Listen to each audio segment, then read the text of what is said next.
প্রাতিষ্ঠানিক সকল স্ট্রাকচারই প্রায় ধ্বংস হয়ে গিয়েছে। এগুলাকে ফিরিয়ে আনতে হলে অবশ্যই দায়িত্ব বেশি সরকারি দলের, তাদেরকেই মূল ভূমিকা রাখতে হবে। তারা যদি মূল ভূমিকা রাখেন তাহলে রাষ্ট্রের যে অঙ্গগুলো বিকল হয়ে পড়েছে সেগুলাকে সচল করা সম্ভব বলে আমরা মনে করি। বিচার বিভাগ থেকে শুরু করে সর্বত্র ভয়াবহ বিশৃঙ্খলা তৈরি হয়ে গিয়েছে। এই জায়গাগুলোকে অবশ্যই পরিচ্ছন্ন করতে হবে। আমরা দায়িত্বশীল বিরোধী দল হিসাবে আমরা জনগণের সাথেই থাকবো ইনশাআল্লাহ। জনস্বার্থ সংরক্ষণ, দেশের স্বার্থ সংরক্ষণ হবে আমাদের মূল দায়িত্ব। এদিকে আমরা সজাগ দৃষ্টি রেখেই জাতির পাশে থেকে আমরা দায়িত্ব পালন করব।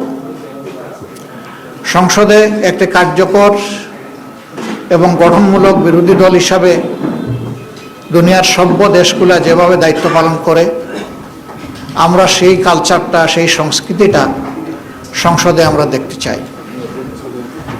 সংসদের দুইটা অঙ্গ, একটা সরকারি দল আর একটা থাকবে বিরোধী দল, এটাই স্বাভাবিক। বিরোধী দল যেন তার ন্যায্য অধিকার, সংসদে কথা বলার অধিকার পায়, সেটা আমরা আশা করব। নতুন সরকারের দায়িত্ব যারাই নেবেন, দায়িত্ব নেওয়ার পরে আমরা আমাদের দিক থেকে নৈতিক দায়িত্ব পালন করব ইনশাআল্লাহ। আমরা তাদেরকে আশ্বস্ত করব, দেশ এবং জাতির স্বার্থে আপনাদের পাশে আছি। আমরা হাতে হাত রেখে কাজ করব। স্বার্থ বিঘ্নিত হলে আমরা আমাদের দায়িত্ব পালন করব। এই পাহারাদারির মধ্য দিয়ে একটা জাতিকে আমরা কাঙ্ক্ষিত গণতন্ত্রের রাস্তায় উঠাতে পারবো বলে আমরা আশাবাদী। আমরা আশাবাদী থাকতে চাই এবং আমরা ইতিবাচক দৃষ্টিভঙ্গি পোষণ করতে চাই। দেশে আইন শৃঙ্খলা রক্ষা করা, সামাজিক সৌন্দর্য বিধান করা, মানুষের অধিকার সংরক্ষণ করা, জনজীবনে নিরাপত্তা নিশ্চিত করা এবং জনগণ যে বিভিন্ন সিন্ডিকেটের কবলে পড়ে অতিষ্ঠ, সেগুলা থেকে বের করে আমরা আনতে পারবো যদি সরকারি দল আন্তরিকতার সাথে উদ্যোগ গ্রহণ করেন, এবং আমরা সেই ক্ষেত্রে সহযোগিতা করব, আমরা আশ্বাস দিচ্ছি।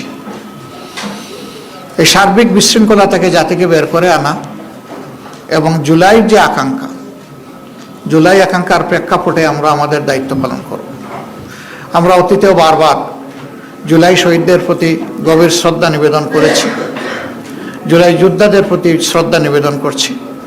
আজকে আরেকবার জাতীয় সংসদের কার্যক্রম ইনশাআল্লাহ আগামীকাল থেকে শুরু হওয়ার কথা, আমরা আরেকবার তাদেরকে গভীর শ্রদ্ধায় স্মরণ করছি এবং যারা চলে গেছেন আল্লাহর দরবারে তাদের জন্য শাহাদত কামনা করছি।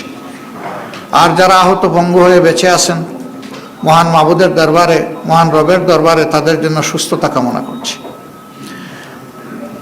পুরা জাতি কার্যত জুলাইয়ে যুদ্ধ করেছে। জাতির এই অবদানকে স্মরণ রেখে যদি সংসদ পরিচালিত হয়, আমরা বিশ্বাস করি এই সংসদ জনগণের প্রত্যাশা পূরণে সক্ষম হবে ইনশাআল্লাহ। কিন্তু যদি জুলাই আকাঙ্ক্ষাকে আমরা ভুলে যাই তাহলে এই জাতির ভাগ্যে বারবার জুলাই ফিরে আসতে পারে। আমরা এটা চাই না। আমরা চাই যে জুলাই যে কারণে ফিরে এসেছে এই কারণটা যেন আর দ্বিতীয়বার তৈরি না হয়। আমরা এখন যে দেশটা, স্বাধীন দেশটা আল্লাহর মেহেরবানিতে পেয়েছি, এটি একসময় পাকিস্তানের অংশ ছিল। 47-এ যারা যুদ্ধ করে সংগ্রাম করে পাকিস্তান তৈরি করেছিলেন তারা অনেক ভালো কথা বলেছিলেন, কিন্তু সেই ভালো কথার প্রতিফলন জনগণ দেখেনি। তারপরেও 47 যে পূর্ব পাকিস্তান ছিল এটাই বর্তমান বাংলাদেশের সীমানা। ওই সীমানা নিয়েই আমরা চলছি। কাজে এটার ভিত রচনা হয়েছে 47।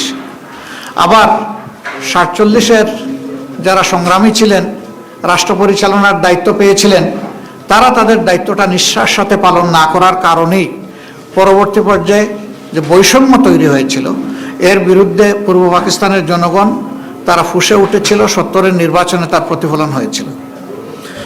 এই নির্বাচন অনুযায়ী 70 সালে ক্ষমতা হস্তান্তরের কথা ছিল শান্তিপূর্ণভাবে, সেটি না হওয়ার কারণেই মুক্তিযুদ্ধ অনিবার্য হয়ে উঠেছিল এবং সেই মুক্তিযুদ্ধে অসংখ্য জীবন চলে গিয়েছে, অসংখ্য মানুষ আহত পঙ্গু হয়েছেন, যারা অংশগ্রহণ করে যুদ্ধ করেছেন, যারা চলে গেছেন এবং যারা আহত হয়েছিলেন, তাদের সকলের প্রতি আমরা গভীর শ্রদ্ধা নিবেদন করছি।